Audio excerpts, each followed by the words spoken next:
Hey, what's up? This is Flex Wheeler with my new podcast, Flex for Life. And I want to go over a topic with my panel today, um, and it's hormone replacement, semaglutides, and all that stuff. It's like forever men has always heard of, women going through menopause. And what we haven't been aware of for years is men go through the same thing. It's just that we don't talk about it. We don't talk about our feelings and how we feel and stuff like that. And women are about doing that. So I remember, like maybe over 10 years ago, they came up with this fancy word called low T that made it kind of cool to talk about it. And it was a bombardment with just these commercials talking about low T and all that stuff. And then we started hearing about all these clinics that would offer male hormone replacement and stuff like that. So, for me, it's really interesting. Like everybody knows my story. Obviously, I utilized sports technology drugs too long. It shut my system down. And back in, I think it was 2003, I had to start hormone replacement. And ever since I've been on it. But it's really like a huge market now. So I want to bring in my panel, my business partner, Greg and Q, and let's get down to some questions that we have uh, to discuss this. And then later on, we're going to bring in a licensed physician to kind of give us a little bit more of a professional or medical analysis of what we have to discuss. So let's go over the first question. Do you guys want to start with the TRT or the weight loss side of things? Let's start with the weight loss side of things. Yeah, the semaglutides and what's the other one called? Well, I mean, it's a GLP-1 medication, but they all have different names like Wegovy, Ozempic, Tirzepatide. Tirzepatide, that was the other word I was trying to think of. Yeah, and what's crazy? I don't know how, but it's just their marketing. I get spam mail with that stuff all the time. It's worse than Starbucks commercials. I mean, it's everywhere. Well, you got it's big pharma. It's a big business, man. It's you'll be surprised how much drug companies, not calling drug companies on purpose, how much they drive the economy, how much they drive decisions that are made in government. And I was looking at a study that said that most of the drugs that are made don't even go in humans. It goes in animals, what we eat. Now that's really scary. You know what? I heard that on some. I'm a huge Netflix, right? I mean, it's like Netflix tells the truth about everything. I'm still waiting for Netflix to come out and tell the truth about the whole COVID and all that stuff. They just let it loose on everything. But I remember seeing a special about that are the things that we eat, our cows and stuff like that, are the most hormone injected, cows on the planet. Pork. Everything. So let's make a disclaimer, guys. We are not saying do not eat anything.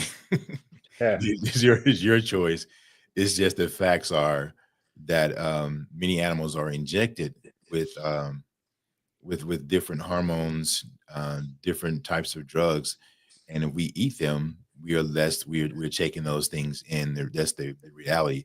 That's why you have certain places say they're grass fed or grain fed, so on and so forth, because you're consuming it. That's one thing even about the Jewish community. They're very conscious of how they even I don't know if slaughter is the correct word, or kill their animals. They do it in a way that tries to keep them from releasing certain hormones in their bodies, because it changes the way or the taste of the food, because those enzymes or those chemicals. It's the stress levels, because the more stressed out they get, the more they tense up, and and they know. I mean, there's a energy that flows between those cows to let them know, hey, this is not a good place we're going to. But I mean, in those cases also, and I used to be personally against all that stuff as well, but it's a trade-off, right? Because we have 8 billion people on the planet that we have to feed, right. Excluding all the crazy vegans. Not calling people vegan crazy, but I'm just saying crazy vegans. we have to produce enough food to feed all these people around the world, especially in the United States. We are the biggest consumers of everything. We just take. So if we're not able to produce enough beef to feed the masses, that's going to be a problem. And unfortunately, it has to be mass produced quickly. So there's a trade-off with this kind of stuff.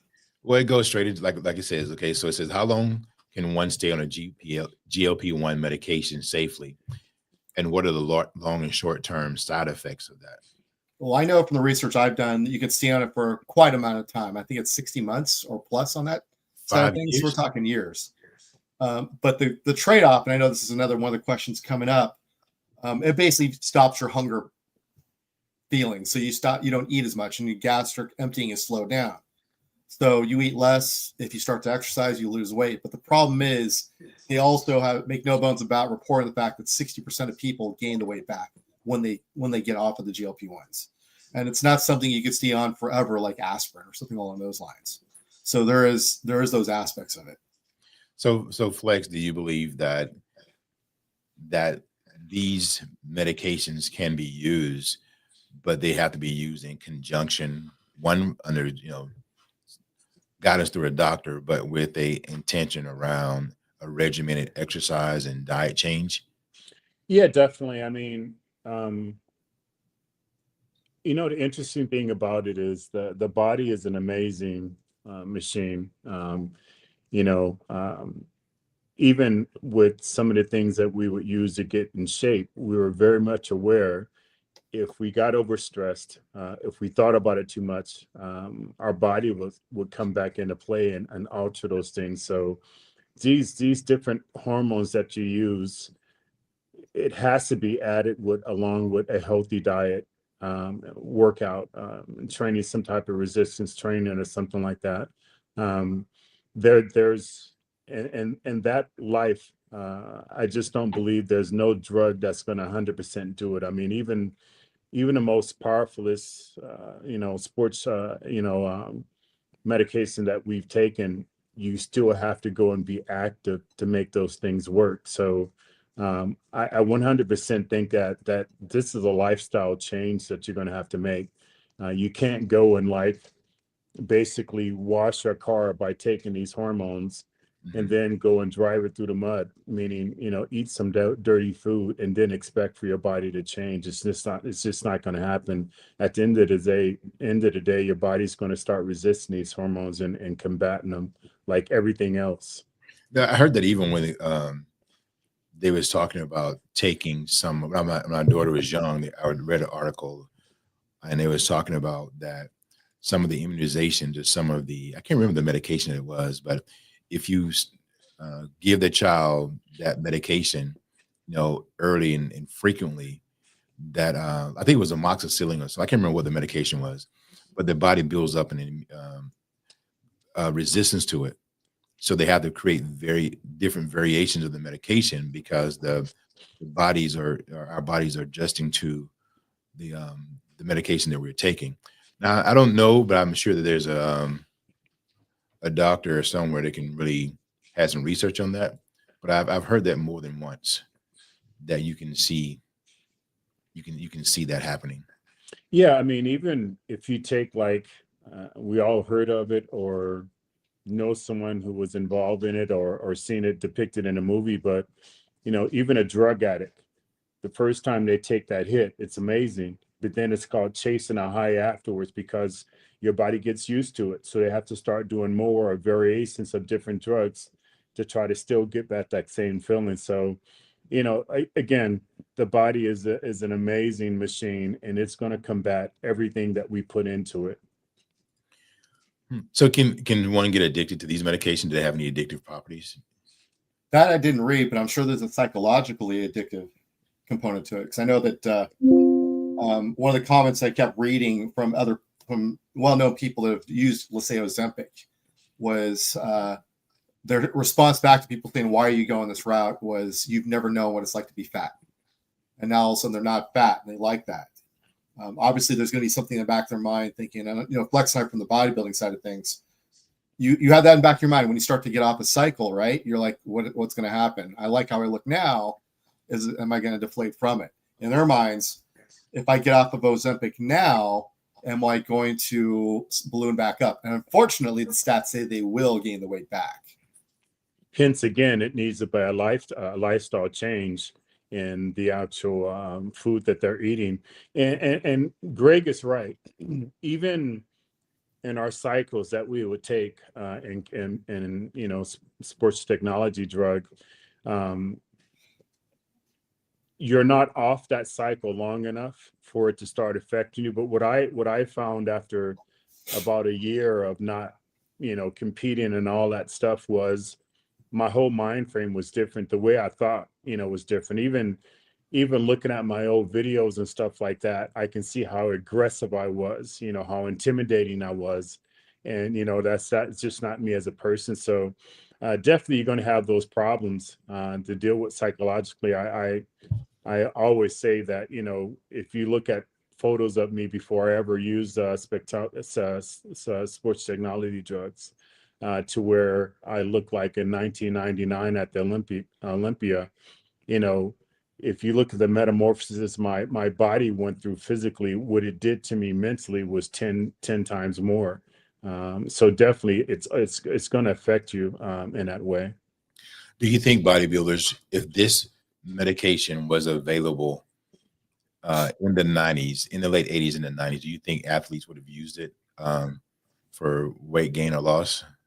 I think some, because there were crazy drugs that athletes tried back then that had actually nothing to do with bodybuilding, but it had a psyche change of way they thought and their aggression. So yes, but understanding losing weight is overall losing weight. I'll give you an analogy. A girl in college, the way she looks, and then she'll say, hey, I'm back to my same weight that I was back in college, but it's a different look. So what these drugs do is they just rip away just mass, period, whether it's muscle mass or anything like that. So it would actually have an adverse effect in our world of competitive, because muscularity is the one thing that we don't want to ever lose. All right. Well, one thing it might help with, because it does help with actual appetite suppression and gastric emptying, if they're on the rest of their protocols, if they're doing their weightlifting, if they have their macronutrients at least percentage-wise similar, and they're on the same other stuff, it's a different situation. But the majority of people taking a GLP-1 are just looking for their scale to change and their clothing to fit a little bit differently. So they're looking at, I went from 200 to 140. They can care less. And I know a friend of mine went on Ozempic, and that's what he looked at. He went from 280 to 180. We didn't look at what was your body composition. Sorry? You said from 280 to 180? To 180. That's 100 pounds, bro. And how much time frame? That was quite, I think that was well over a year. But the one thing that person did well, though, was he not only went on Ozempic, but he went from his original lifestyle and nutrition to where, he was drinking every day, and he was eating whatever they were serving at those places where he drank. So it wasn't like he was going to getting a trifecta meal every day. He was going to he was going to the resorts and eating the resort food. It's interesting. If you say that, Greg, he would have probably lost close to that amount of weight anyway, just by cutting out alcohol and those bad foods. So, right, but I think the GLP-1 did help with his appetite suppression, because he still wanted, he might still want those foods, where this might, there is a psychological aspect of it, right? You're taking this and you expect to lose weight, so you might go into a little bit more. Sure. Well, I guess if you have a very large percentage of body fat, it really doesn't matter, because you're fat. But if you're someone who had a significant muscle mass, then it would definitely not be a good thing for you. Yeah, in this case, he was morbidly obese. So I'm positive in his case. Like I said, we have to say it as a case-by-case basis, right? You have someone who's 5'8" that weighs 280 and is 40-50% body fat. This might be the way to go initially, but this can't be the end all. In my world, in my mind, this can't be the end all answer to the whole thing. This could be the start.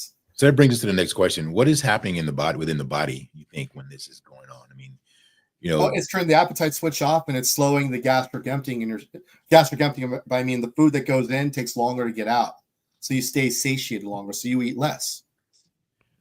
so gastric emptying.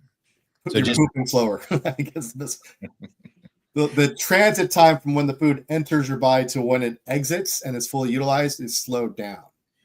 So it's like it's like the freeway. The slower the cars are moving, the less you can let onto the freeway, right? So you're So are you So saying less intake of food you can have because your stomach stays fuller longer. Yep. And your whole system stays fuller longer. so are you saying that I want to be clear and everybody know I'm the novice here. These are professionals. I'm the one that researches this stuff, trying to figure out, How to get the streaming going. how to what my clients understand what my clients are doing, understand what family members are doing, and how I communicate and give direction to our clients across the country. So are you saying that it slows down the gastric emptying?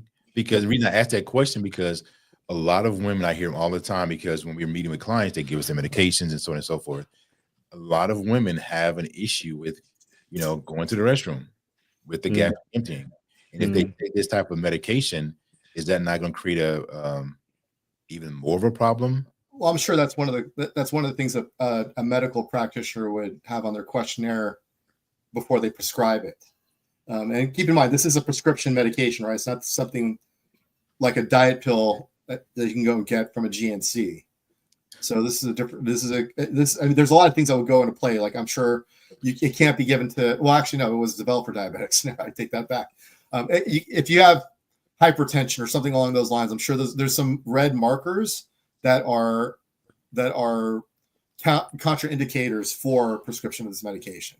Well, I would tell you from the insurance perspective, is that I have clients calling all the time saying that my doctor won't pay, not my doctor, the insurance company won't pay for my medication.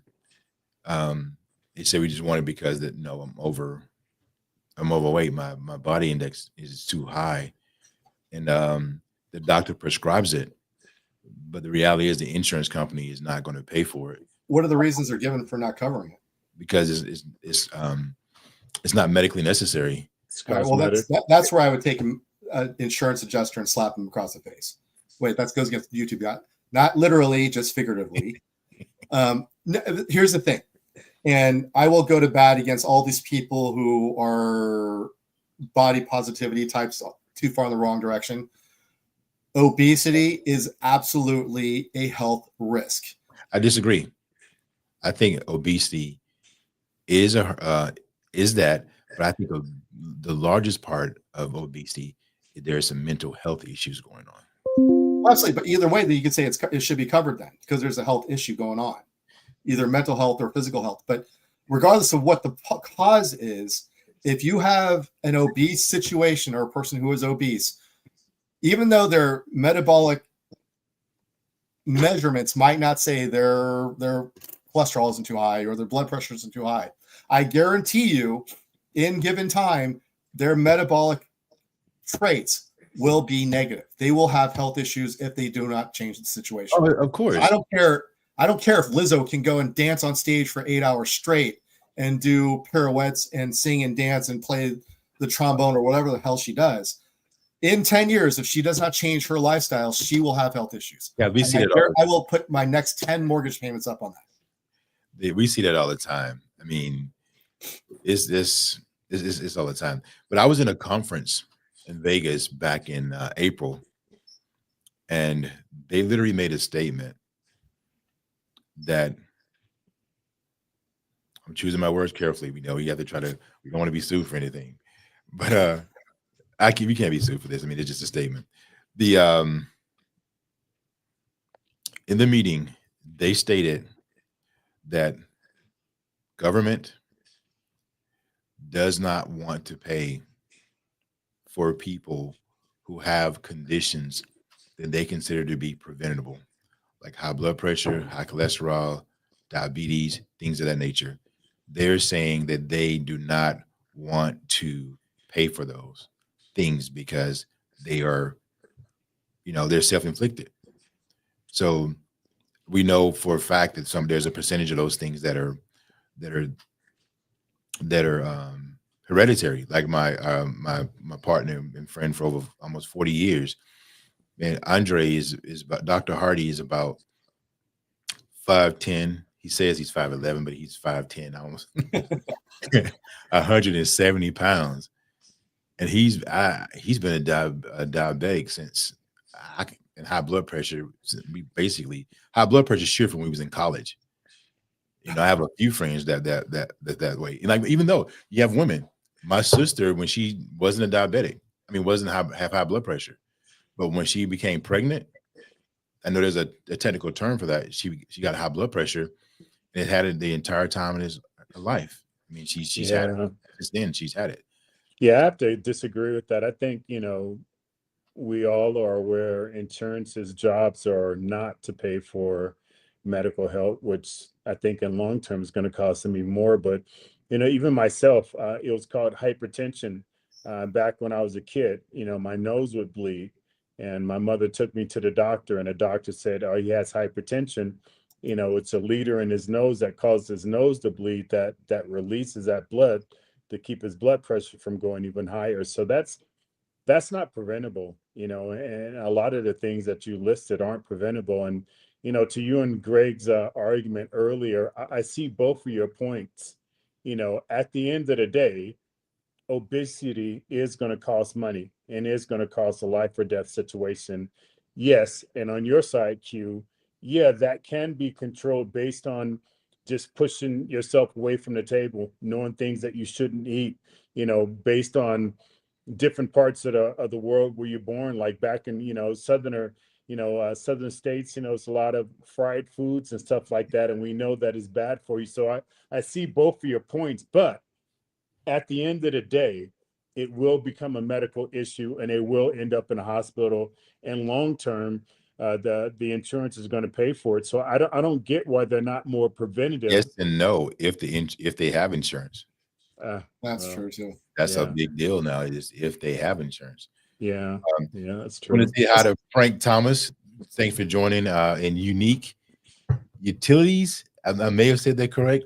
I think yeah. Frank, thanks for pointing out gestational diabetes. Thank you. Gestational That's the actual name. Yeah, thanks for pointing that out. But it's both you tell your friends, log in. Yeah. The thing is this, I learned since in the last 15 years I've been in healthcare. We work with Medicare, Medicaid. We work with individual health insurance, commercial health insurance, and just people trying to find a way to take care of themselves to the best of their abilities. Guys, health insurance is a business first. They're publicly traded companies. They're a business first.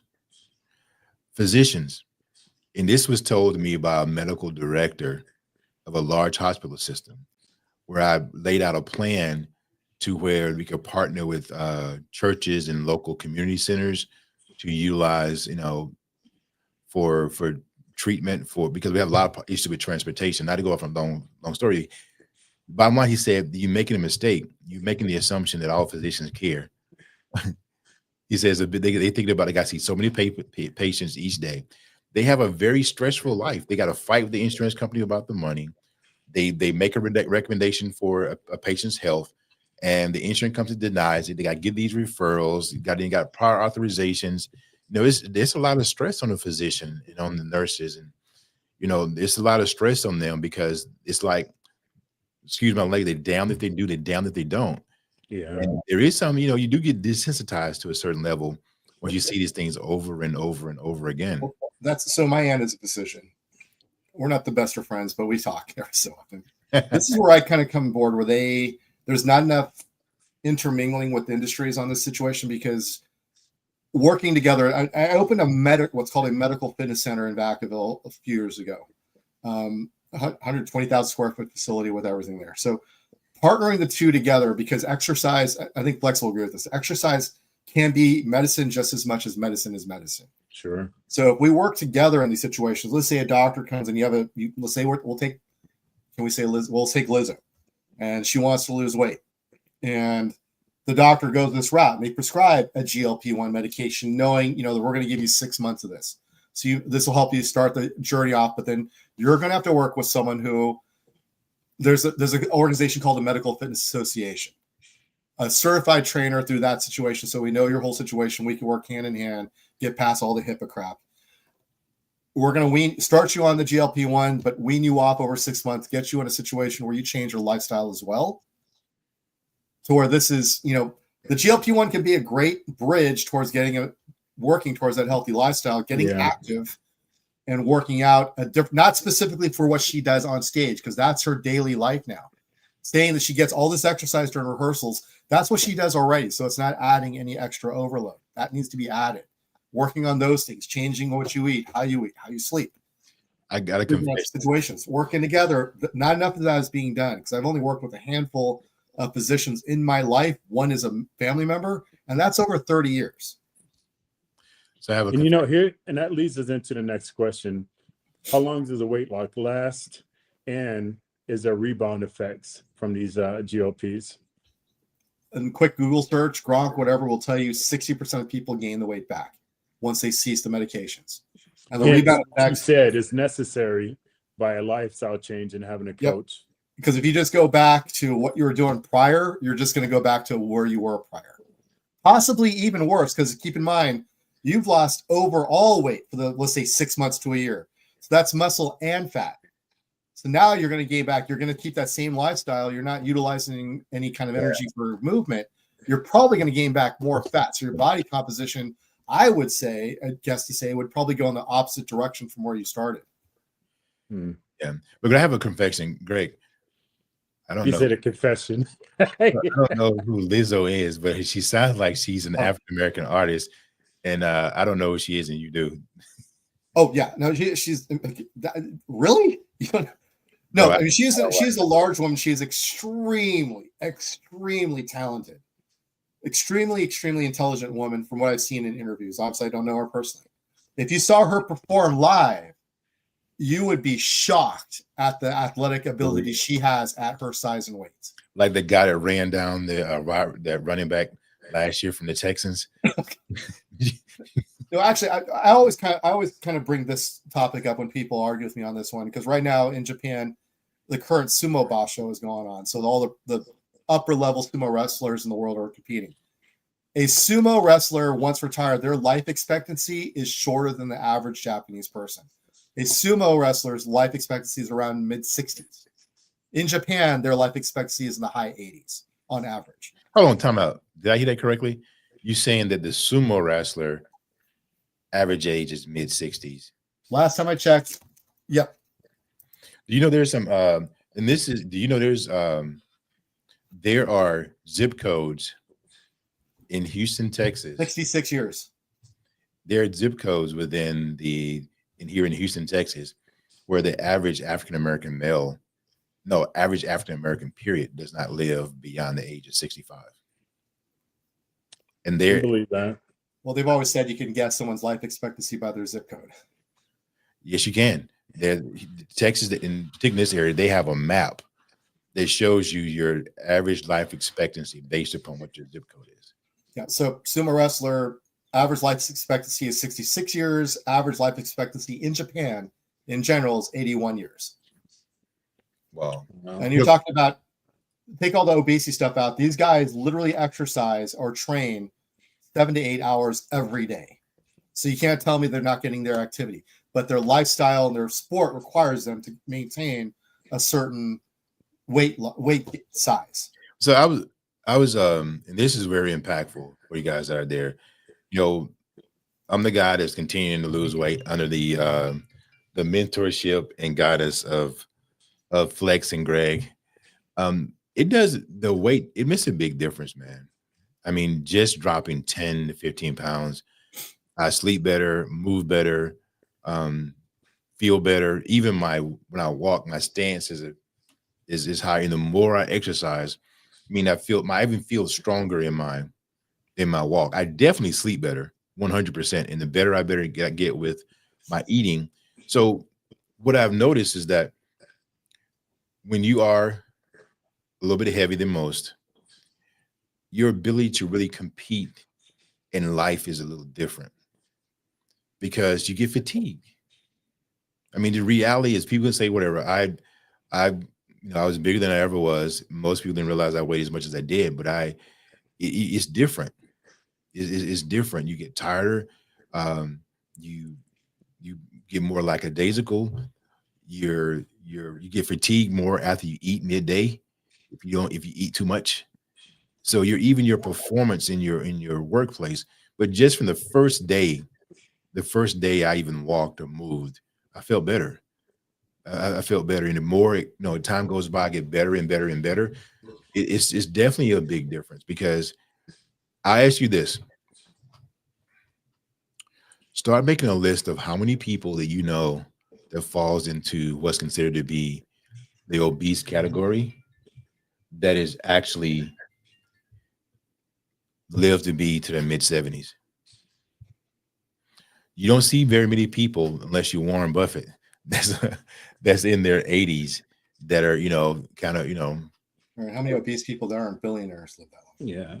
You look- And what you're going to notice even more, Q, is your endurance. You're really blessed because you don't take any medications, but a lot of people can come off of their blood medication, their insulin. But being that you're an insurance man, I have a question for you. What are your thoughts on the regulations attempting to restrict compounding variations of weight loss medications? It's all about the money, man. Bottom line, it's all about the money. So my understanding is that these companies, they invest X number of dollars to develop the medications. And when they do that, they get like a head start. They're able to produce those medications for a certain amount of time in order to recover their expenses and make a certain level of profit. I think the compounding, and I can't say that's not fair. I can't say that it's not fair, but I do know that when they start allowing them to do the compounding when the shortages are there, I think it's a good thing. Do I have a big issue with them stopping that once they're caught back up? If that's a matter of if you created the drug, you want that. If you didn't create the drug, you don't want that. So my thing is with all of it is, where is the humanity in it? That's my thing, because so many people want and need those medications, they just can't afford to pay for them. So I believe that when you do that, it just has a domino effect. You're going to pay one way or the other. Society is always going to pay one way or the other, whether it's health-wise, whether it's racism, whether it's, sabotage in another country. Sooner or later, it's going to come back to you one way or the other. And you answered that question earlier. You said it's a business. So you said, where's the human analogy to that? It's gone. It's not the same as it used to be before. So what do one expect after they first start taking out weight loss medication? Great. Sorry, say that again. What do one expect after they start taking weight loss medication? Well, that's I know that's something I should probably go towards the medical expert that we're going to have on next time about this. But I know, like I said, you're going to have it's an appetite suppressant. That's the biggest thing. You're going to want to eat less. Well, I can kind of share because I had a family member go through that process, and I went through everything with them. First thing, they tell them that they're going to scale up the medication. So there's a certain dosage they want to get to. They're going to start out very low. They went over the fact that they can feel nauseous, they may vomit, they may feel sluggish. So you can expect, you may or may not receive some level of physical effect to it. The people I know did not, but as they scale up, they begin to lose the weight. When they exercise, they absolutely lose more faster. But from what I've seen from personal experience is that it doesn't really affect a lot of people physically. It's just, I believe there is a chemical change that takes place because they believe they're going to lose weight. Yeah, placebo effect. Yeah, so a portion of it is the medication. They get inspired because they think something is going to actually help them. So they're more inclined to start adjusting their diet. They're more inclined to start, working out a little bit more. So it's I think it's just as much psychological as it is physical. But the only physical things that I've seen, I'm sure there's people out there that have had adverse reaction, but from the people that I've seen, it's just as much psychological as it is physical. Well, I know one thing that it does. Just jump in. Exercise is going to, I know this is one of your questions coming up. Exercise is going to be extremely important, exercise or activity, because this was developed as a diabetes drug. So its control of blood sugar and insulin sensitivity is part of its activity within the body. So you're going to want to take advantage of that by doing the exercise with it. Yeah. And we kind of discussed that before when you said you had your fitness center that was implemented. So we're about halfway through the show. So I want to go ahead and switch over to this low T word, this TRT, testosterone replacement therapy. So what is it? It's exactly what it says. It's as we age, or if you have someone who is just naturally hypogonadal, they don't produce enough testosterone. What does that mean? Their gonads aren't working, so basically they're not producing testosterone at a correct level, which is anywhere from 400 to, for men, 400 to, let's say, 1,000 nanograms per deciliter. Anything under the 300 nanograms per deciliter, 300 or 400, you're looking at someone who is considered hypogonadal, and they're going to have negative health effects from not producing enough testosterone. And that actually can go for women too, because they're typically anywhere from 30 to 70 nanograms per deciliter, so a lot lower. But even then, you have some health issues that go along with that. What TRT does is they measure it. And again, this is very new science, right? Because 400 to 1,000 is a huge range. Yeah. Where you have someone who's 1,000 just naturally, there's some people that are like that. I think, Flex, you were there also, even before anything else. Yeah. You're going to feel a lot different than someone who's at 300 or 400 who's still considered normal range. Yeah. Right?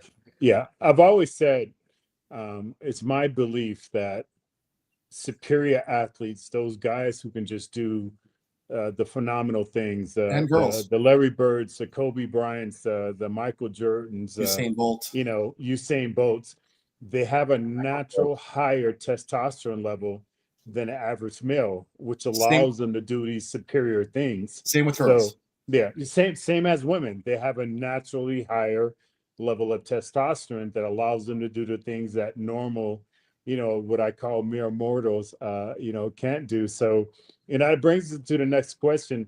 Who would be a candidate for TRT? That's really where we need those doctors, right?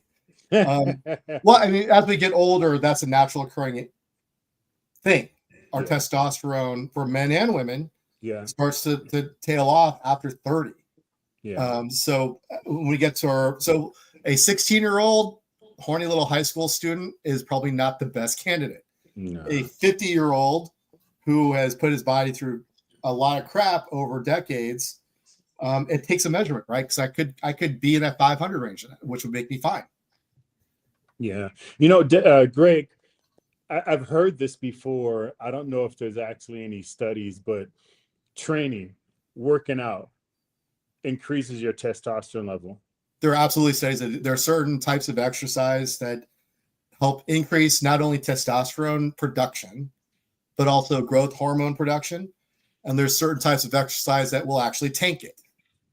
So it really depends. Like on what running, as you put up earlier, running will actually drop your testosterone level. High volume running, so 30 plus miles a week. Like, have you ever seen an overtly ripped, jacked looking muscular? No, they're always kind of like what I call a skinny fat versus a sprinter is naturally lean and muscular.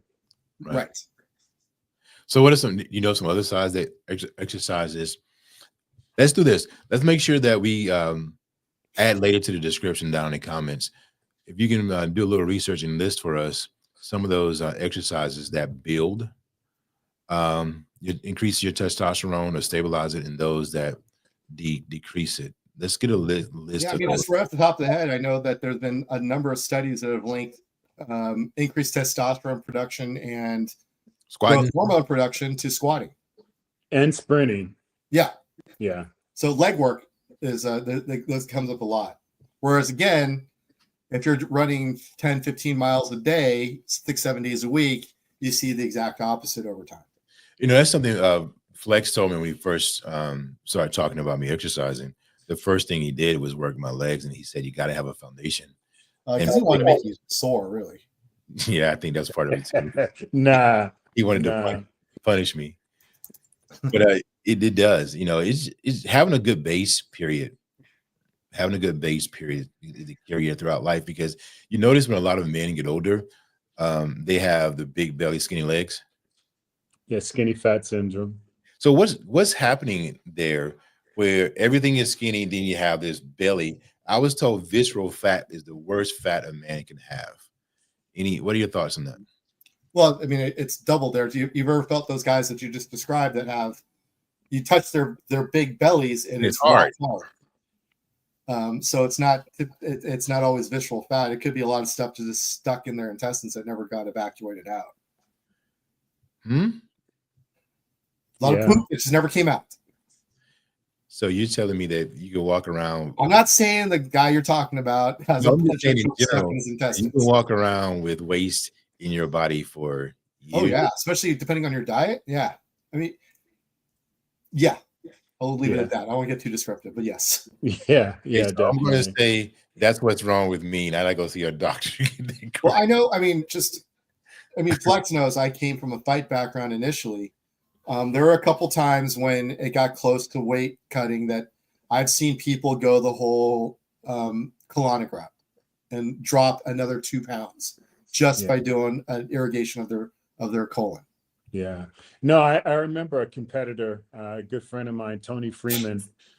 He really got deep into colonics. And did he? And he said he actually felt that it helped preserve his youthism, everything like that. And he kept talking to me about it over and over, like, man, you need to try it. I'm like, dude, come on, man. That's like, I'm just gonna be honest, like, dude, that's like weird, man. I'm like, we that's homo. He goes, man, you got to stop being homophobic. Man, this is about health. But I'm like, so I went and I had it done, and it's different. It's an incredibly uncomfortable feeling because your stomach gets so enlarged. But I've heard a lot of, lately, I've heard a lot of research, and there's tons of clinics of these chronic clinics all over the place. So I know it has some good, and I've been very much aware that, like myself, I'm having stomach issues now, and it's that same feeling as I'll eat and I'll just be full for the rest of the day. My body's just not digesting food, so I'm trying to figure out, is it allergic of food, or do I have different response to food that I didn't have earlier? But Greg's 100% right. I mean, there's even a belief that red meat could take over a year to be able to go through your bowels based on how fast your digestive system working. But let's go into the next question, and that's long-term and short-term side effects of using these hormone replacements. Well, I mean, if it's medically done by a physician, doctor, if they're doing things right, the ideal of it is to supplement the deficit, right? So you went from, you're normally at 600, now you're down to 300. So we're going to prescribe enough to get you at least into the normal area of 400, but maybe back to 600. So it's not like when you're doing it for performance purposes, when we're trying to get our test levels up to 3,000 nanograms per deciliter, or what was it that Alistair Overeem got hit for back during the day in the UFC? He was like 30 times the normal test levels. Yeah. So in those cases, if you're just trying to get things back to normal, just like a type 1 diabetic takes insulin, it's just getting it back to normal. So I think in those cases, they're going to prescribe some kind of estrogen, some estrogen type blocker. They're mostly also going to prescribe some kind of HCG to create those pathways to make sure your normal system doesn't completely shut down because of exogenous testosterone. So I think they don't really put, do they put, I'm not on TRT, so they put timelines on TRT? I've never heard that actually. Yeah, so there's a difference between TRT and then using, I use the word sports technology drug because it covers the whole performance enhancement gambit of things that we could use.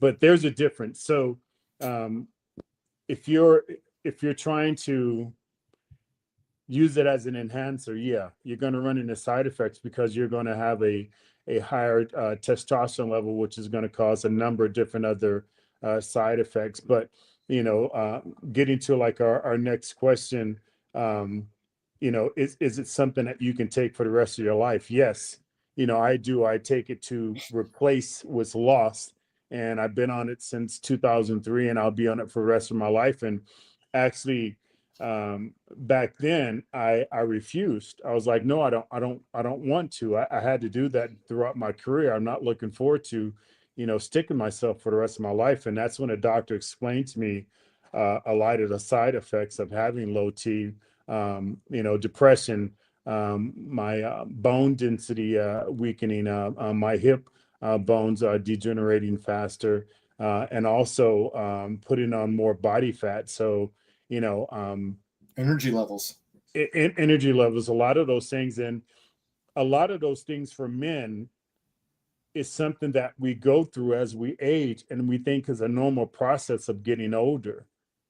In a sense it is, but also it's because that your hormones are at normally lower level, and hence the reason why they need to go in and see a doctor and have a test ran. And I guarantee you, if you're 50 years older, you're probably going to be in a category of having to have hormone replacement. It's a natural phenomenon that women go through. That's called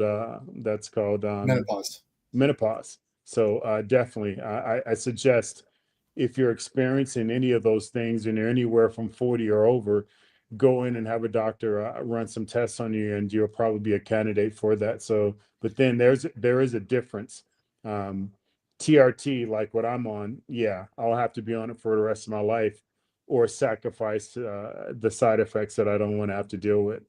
Well, another thing that is great about what you're actually on TRT with medical professionals is the blood testing that goes along with it. Because I put out a video a while back also that they did a study on why it isn't 100. Now, this is the other thing. TRT effectiveness over the medical industry is not a 100% success rate. And one study wanted to look at why that is.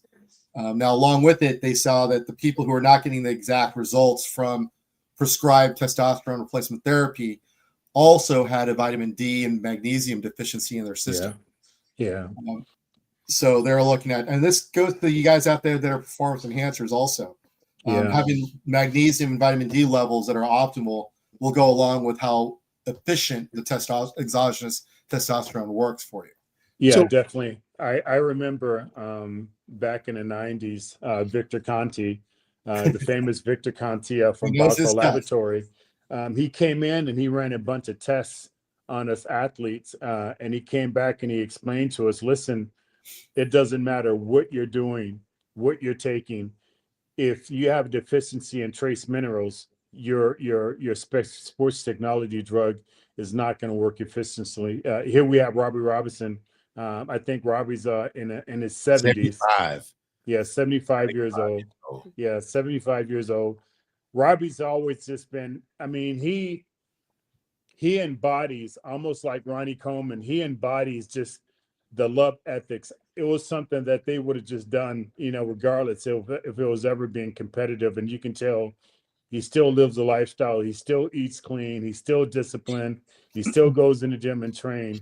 And, back in the days, he was called the Black Prince, which it was just, amazing meeting him for the first time after seeing him in the magazines for many years. But Robbie's an amazing guy, man. He's an amazing individual, and just a true embodiment of what really the fountain of youth is, and that's just resistance training. Yeah, and the reason I brought him up, because I've watched him a few times, and he's very adamant about, if you stay active throughout your life, what's the norm for others doesn't apply to you. If you, manage what you eat, they're quite not, there'll be some genetic things with everybody. Sure. But just saying, an average person that stays active, the key difference is, what he said is discipline. The bottom, the bigger thing is discipline. We're going to welcome Chris Comir to the show. Glad to see you, sir. So let's jump into the What's up, Chris? What's up, big homie? What's going on? Chris, just to let you guys know, Chris is a little brother to me. We met back in the early 90s, became great training partners, competed fiercely throughout competitions, traveled the world together. Is amazing, brother, and it has amazing story also. Got it. Got it. You know, that's the thing that, you know, because I've talked to you about the possibility of taking Right. taking those TRT. Man, that big thing though is man, having to stick myself. So is Well, you there know, options around that? I mean, yeah, so there's options around that. Back when I started, back in the early 2000s, the only option was injection, which I was really upset about. But now there's so many different delivery systems. There's a gel. There's a cream that you can use. I even heard that there's a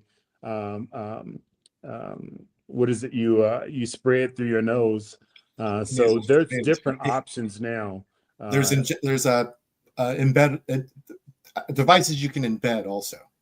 Yeah, I know for women, there's like a pellet that they can put underneath their skin, and it delivers a testosterone over a slow period of time. So you got options now, Q. But I don't want to tell your business, but like you shared with me, I think you said your testosterone level was like around 500.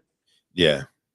Yeah. So I mean, you might not. I wouldn't think that you would be a candidate because that's in that upper echelon, And that takes me to testosterone. another thought. Um, I hear, and I'm not even in the fitness world. I'm just trying to, make sure that I'm in good shape before I turn 60. And guys, on a quick side note, guys, we got to get this guy August 23rd, right? Yes. August Yes. 23rd, guys. We got to come together and make sure we give a killer worldwide celebration to the big guy that's turning 60. 60. I think August Keep that 23rd, quiet. man. I never imagined that I would live this long, but we're looking at some pictures now of my So boy Chris Chris wrestled at O'Neill. Cal State Bakersfield. Yeah, he did. Yeah, he Wow. did. Yeah. Chris is interesting, man. He was an athlete. I mean, he even did the what is it? The bike what is it? The small bike, the different racing. Can't think of it, but we're looking at some pictures now, Chris. in the Like I chat, said, Chris, let man, us know what is it that Flex retired? BMX. Yeah, BMX. Chris was in the Wow. BMX. Yeah, he was in the BMX row, big time. But we're looking at some photos now of Chris back in his heyday, man. We He's still, truly what you mean pushed back each in the other. heyday? He say he's still in his heyday. What are you talking about? He's still in it. Yeah, we pushed each other. You know what's one thing that told me how incredibly competitive Chris really was. I shared just everything with my boys. I didn't hold nothing back.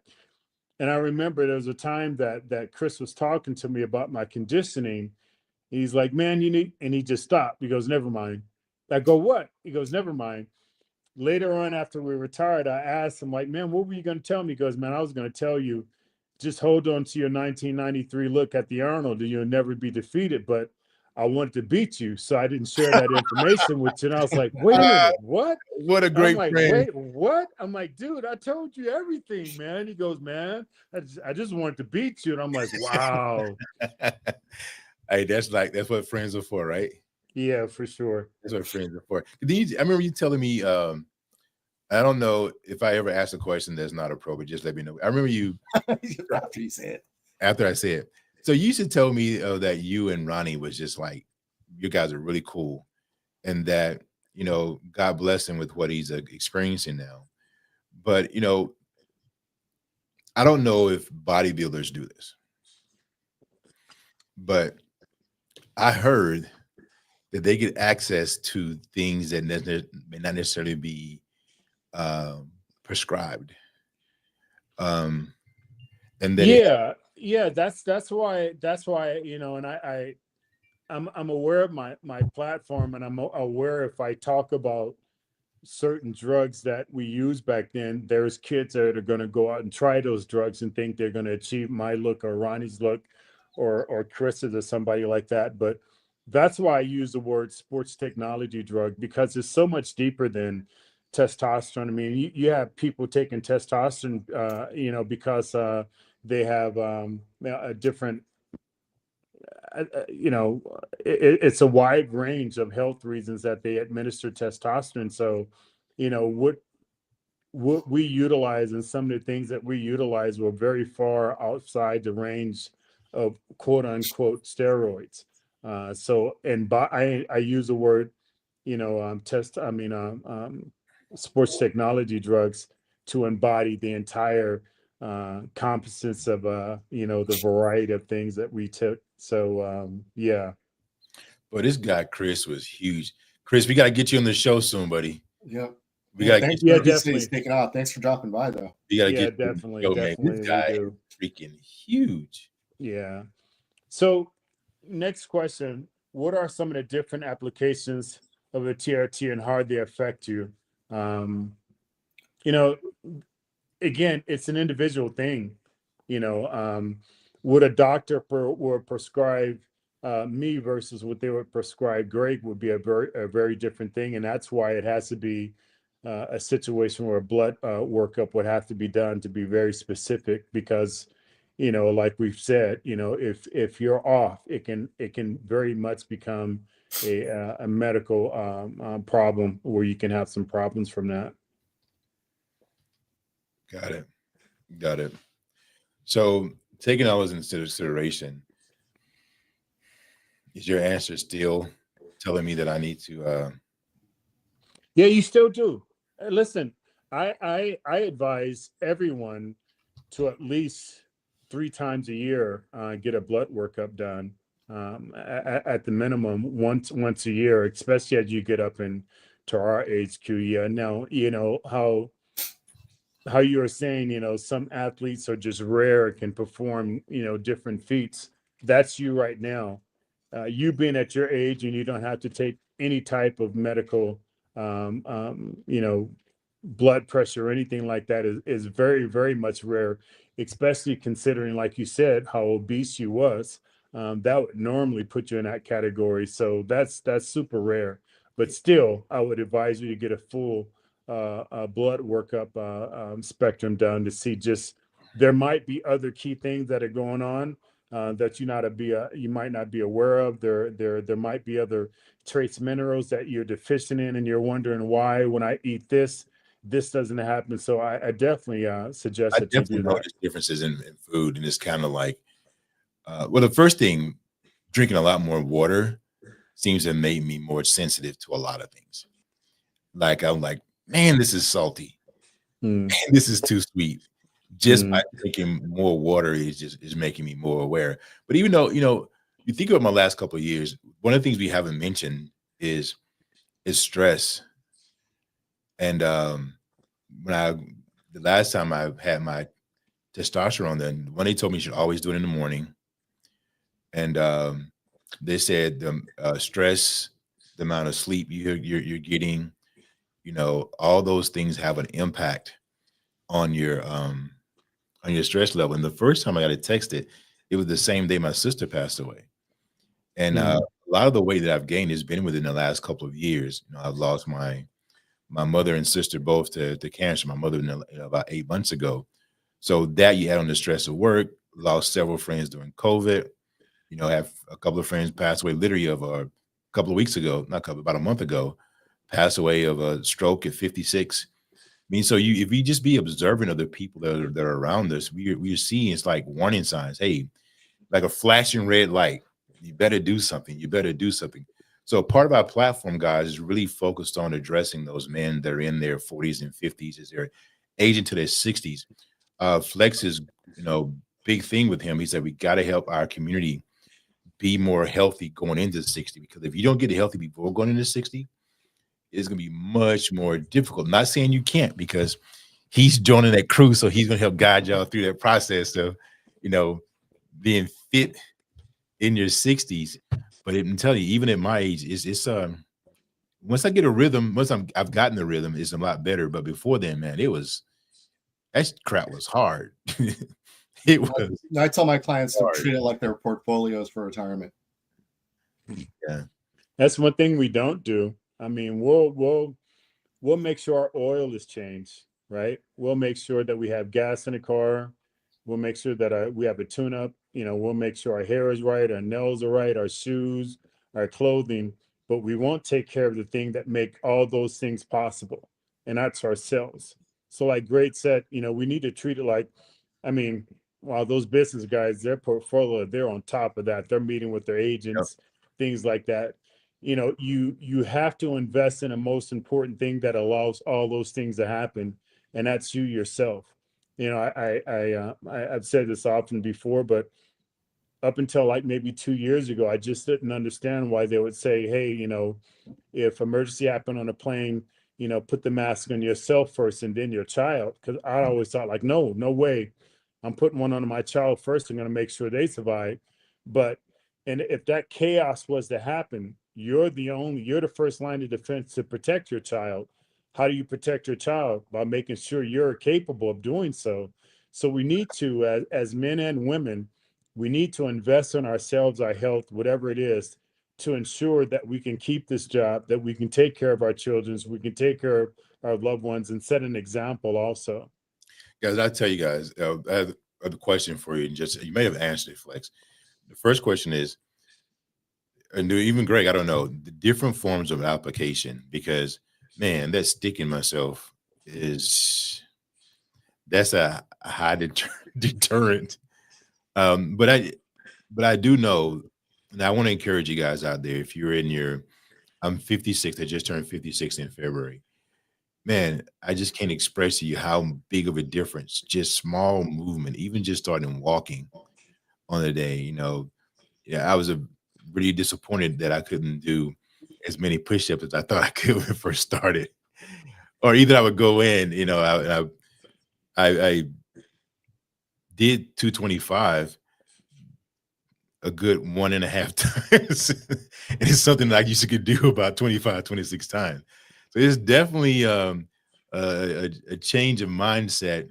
And you start thinking about TRT, these other things, when you go in there and you see a woman stronger than you are, and you get ready to go, and she just finished her warm-up.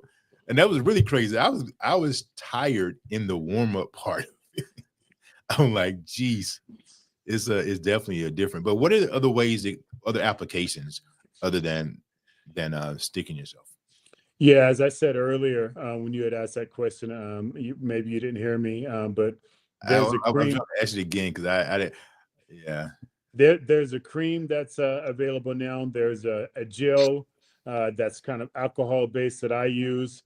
There's like again, I know for women there's a delivery system where they inject a pellet into their hip that slowly releases testosterone, and I also believe there's a nasal spray. So, if it comes to that after you get your test done, right? If it comes to that what a doctor prescribe you, there's a number of different delivery systems that you can choose from now, Q.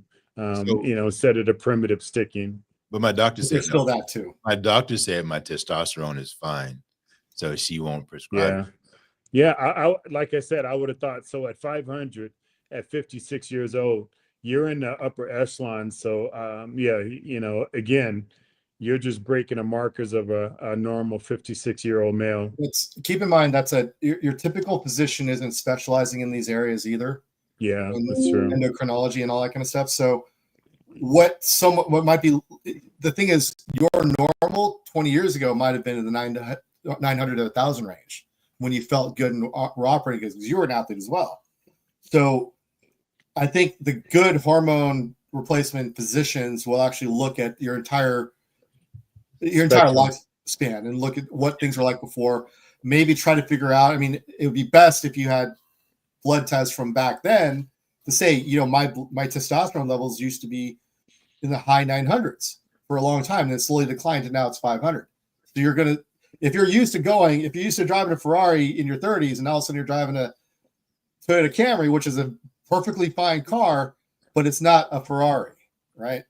So they're not taking those kind of things into account and looking at all the other stuff. How has your body comp changed over the years?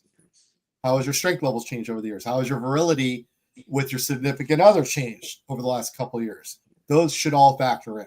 Do you want to break that down for the audience? What are you talking about, Greg? Yeah. I would take a look at a picture. What did you look like when you were in your 30s versus now? No, that's not the statement I was talking about. Okay. If you went from 2 times a day every day until once a month, that's a change. I mean, if we all go back to how we thought in our 20s, it's not the same no matter what we're on. Yeah. Yeah. What do you think about that, Frank? Yeah, it's... Jeez. Right. All right, guys. Well, listen. Last question. Flex gonna take that last question. He knows best. Is there a minimum age to start TRT or any form of growth hormone? And I ask you that because I think I heard you mention that people were calling you. So, guys, people call Flex from all over the world, send him all kind of messages asking him various things about health. I mean, from India to Russia to wherever they're reaching out, Australia. So he's very, he has a life of tremendous experience. But what really threw me off is he told me that people are calling and asking about these growth hormones for their teenagers that are barely in puberty, like 13, 14 years old. Is it that serious? What do you guys think about that, Frank? I mean, yeah. Yeah, it's crazy. I was with my wife. Her nephew got married, and we're in Los Angeles, and one of her next door neighbors that they grew up with has a son. He's 14 years old, and I guess he's highly recruited. He goes to these camps, and and they sponsor him and everything. And they're talking to him now about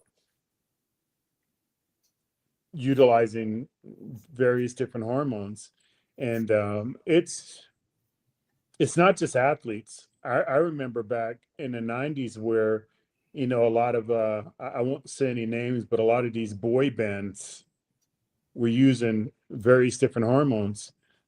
Tons of actors came to me and helping them get in shape. You would see them, they would normally look a certain way, and then in a movie they're extremely lean or muscular. It's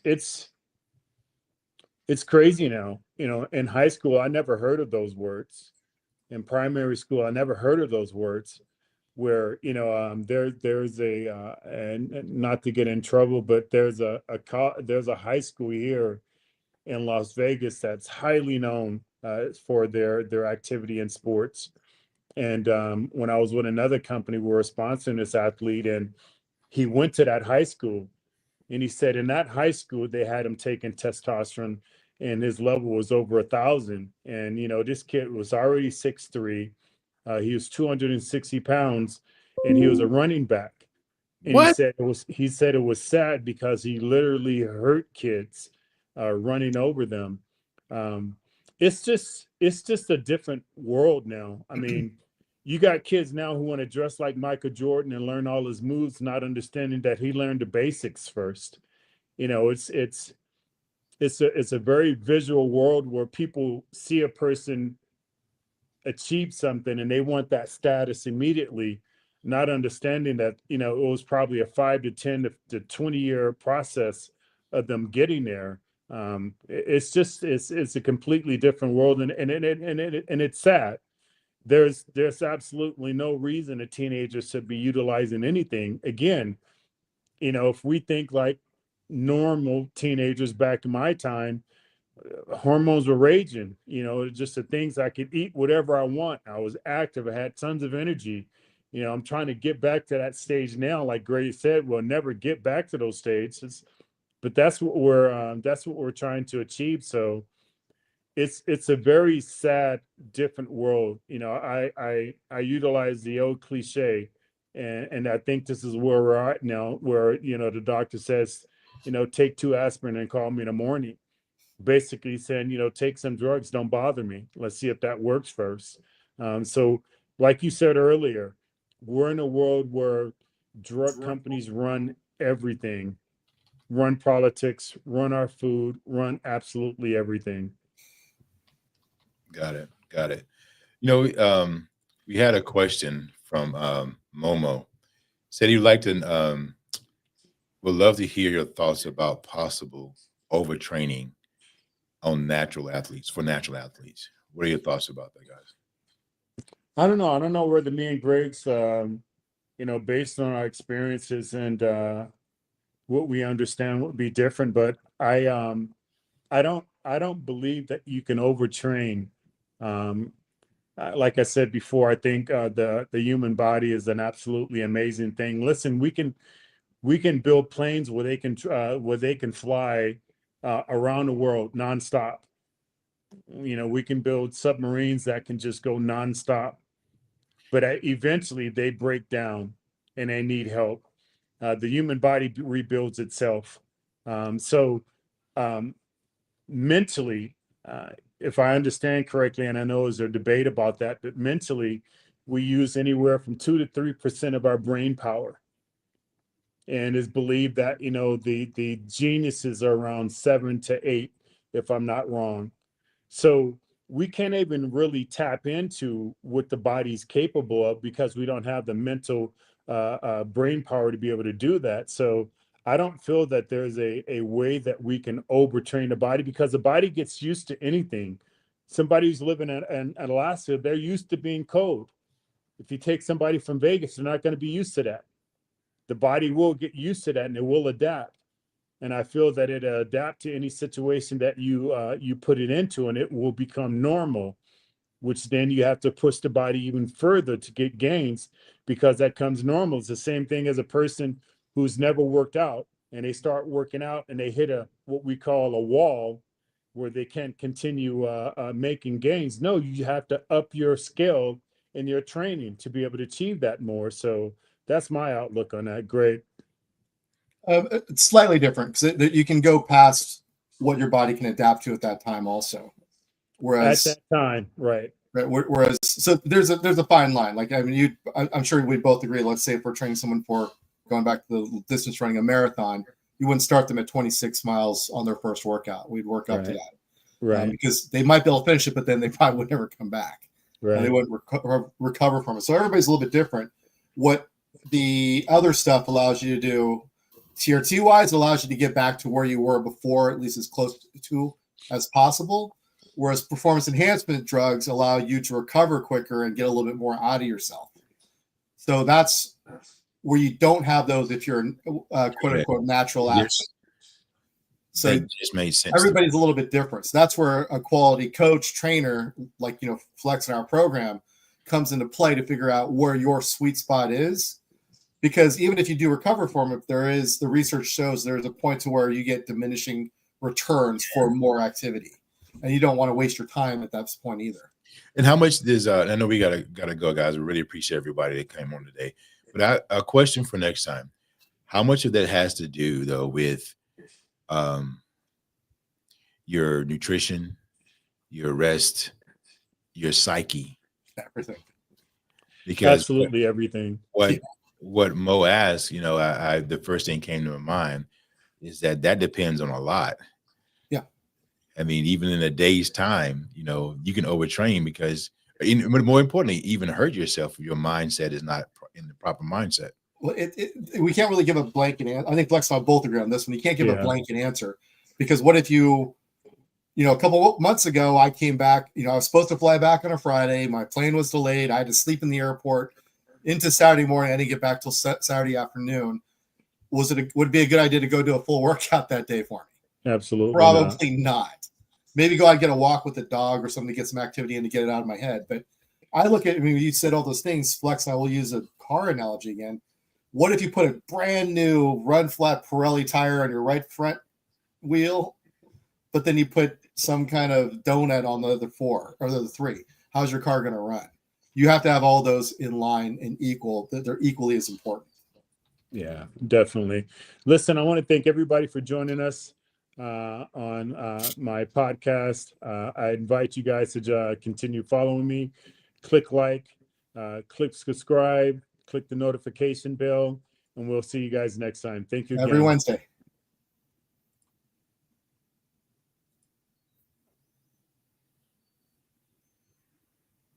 And we're still live.